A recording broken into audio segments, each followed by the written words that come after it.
কেশব চকের পোস্ট অফিসের সামনের পরিস্থিতি আপনাদেরকে দেখিয়ে দিচ্ছি। রাস্তার উপরে অনেকটাই জল রয়েছে। মেসমশাইয়ের বাড়ি কি কেশব চকেই? এই অবস্থা কদিন? জলটা সরছে না? এখন জলে কিরকম ডুবে ডুবে মরছি আমরা। আচ্ছা আচ্ছা, দেখুন আপনার নাম কি? উমাগড়ই। এই জায়গাটার নাম কি? চকরামনগর। আর কেশব চকটা কোন দিকে? কেশব চক ওপাশে, ওই দিকটা। আচ্ছা, ঘরে বাড়ি চারিপাশে জল। বন্ধুরা, আরও একটি নতুন ব্লগে আপনাদেরকে ভাষাপোল পেজ এবং আমাদের ইউটিউব চ্যানেলের পক্ষ থেকে স্বাগত জানাই। আর এই ভিডিওটা মূলত বন্যা না, নিকাশির জলটা থমকে গেছে, দাসপুর 2 এর বিস্তীর্ণ এলাকাকে এই মুহূর্তে প্লাবিত করেছে। তো সেই চিত্রই তুলে ধরবো। একেবারে ওই দিকে রয়েছে কেশব চক, আর আমার ডান দিকে রয়েছে ভগবতীপুর। এর সঙ্গে সঙ্গে এই সমস্ত এরিয়ার একবারে তো ভেতরে এসে গেছি, দেখতে পাচ্ছেন। তার সঙ্গে সঙ্গে কিসমত খাঞ্জাপুরের কি অবস্থা, কুড়ানির পোলের কি অবস্থা, কৈগেড়ার কি অবস্থা, সেই চিত্র তুলে ধরবো। তো ভিডিওটা খুব ইন্টারেস্টিং হতে চলেছে। আর একদম গ্রাউন্ড জিরো থেকে এই বাস্তব চিত্র, এই জলযন্ত্রণার চিত্র তুলে ধরছি। বন্ধুরা, যারা যারা এই সমস্ত অঞ্চলে রয়েছেন, একটু লাইক দিয়ে আপনাদের মতামতটা শেয়ার করে যাবেন, এটুকুন আশা রাখবো। তো দেখতে থাকুন ভিডিওটা। কোন পাড়া থেকে আসছেন? আচ্ছা আচ্ছা, তাহলে অসুবিধা হচ্ছে, তাই তো? অনেক ধন্যবাদ। সামনেই রয়েছে কিসমত কুড়ানিঘাট উচ্চ প্রাথমিক বিদ্যালয়, আর তার থেকে ঢিলছড়া দূরত্বে এই মাটির রাস্তা দিয়ে কিছুটা এগিয়ে গেলেই এটা একটা খাল ছিল। ওই দূরেতে দেখতে পাচ্ছেন কুড়ানির পোল দেখা যাচ্ছে, জরাজীর্ণ পোল। আর এই হচ্ছে এখানেতে কিছুটা অংশ বাঁধটা ভেঙে গেছে জলের চাপে। নিকাশি জল এপাশ দিয়ে যায় ভগবতীপুরের মাঠে, আর সেটা ভেঙে যাওয়ার ফলে আমি দেখিয়ে দিচ্ছি। এই দেখুন, কিসমত খাঞ্জাপুরের বিস্তীর্ণ অঞ্চল কিন্তু একদম যেটাকে বলা হয় যে জলপ্লাবিত, জলমগ্ন। আজও কিন্তু পরিস্থিতির কোনো পরিবর্তন নাই। সেই জায়গাতে ভাষাপোল এসেছে এবং গ্রাউন্ড জিরো থেকে পরিবেশ পরিস্থিতিটা তুলে ধরছি। সোমবার দ্বিতীয়বারের জন্য আবার সেই অঞ্চলটিতে এলাম।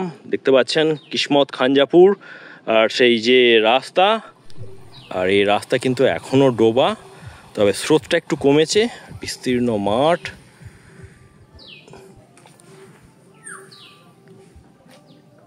কিসমতের ভেতরের পরিস্থিতি দেখাচ্ছি।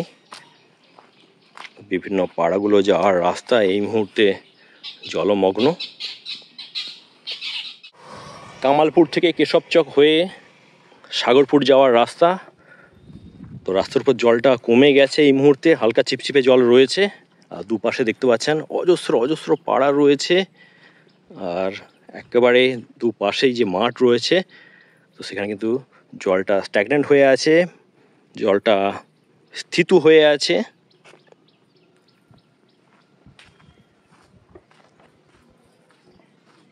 দেখতে পাচ্ছেন বেশ কিছু পাকা বাড়ি রয়েছে, আর ও পাশে যে পাড়া রয়েছে, যাওয়ার যে রাস্তাটি এই মুহূর্তে একেবারে জলের তলায়। তো দূর থেকে এনারা কমিউনিকেট করছেন। ওইদিকে পাড়াটার নামটা কি?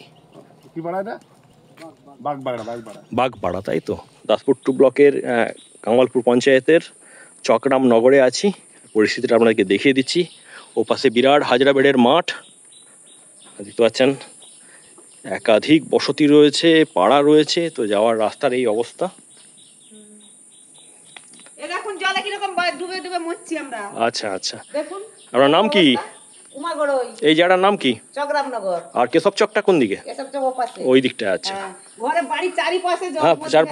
চারপাশে জল, সেটা তো দেখতে পাচ্ছি। দাদার বাড়ি কোথায়? আচ্ছা, এই পরিস্থিতি কদিন ধরে আছে? আচ্ছা 15 দিন হয়ে গেল। দিন 15 এই অবস্থা। আচ্ছা, কামালপুর পঞ্চায়েত, তাই তো? আপনার নামটা? গৌর ঘরই। আচ্ছা আচ্ছা, কি অবস্থায় কি কষ্টে আমরা আছি। সব সময় সাপের ভয়টাই বেশি, সাবধানে থাকবেন। দাসপুর 2 ব্লকের কেশব চকের নিমতলা হাট, আর সেখান থেকে ঢিলছড়া দূরত্বে রানীচক যাওয়ার গুরুত্বপূর্ণ গ্রামীণ রাস্তা আমি আপনাদেরকে দেখিয়ে দিচ্ছি। ভগবতীপুরের মাঠ হয়ে এই রাস্তাটি দেখতে পাচ্ছেন, এখান থেকেই জল প্রায়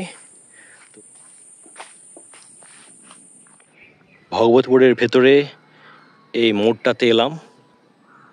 কামালপুর গ্রাম পঞ্চায়েত একেবারে যাকে বলা হয় পাড়ার মধ্যে। আর দেখতে পাচ্ছেন যাতায়াত করা খুবই মুশকিল, রাস্তার উপর জলটা রয়েছে। কেশব চকের পূর্ব পাড়াতে রয়েছি, আপনাদেরকে দেখিয়ে দিই সেই জলমগ্নতা। বিভিন্ন বাড়ির ভেতরে তো কিন্তু জল ঢুকেছে, আর রাস্তার উপরে এখনও কিন্তু জলটা স্থিত অবস্থায় রয়েছে।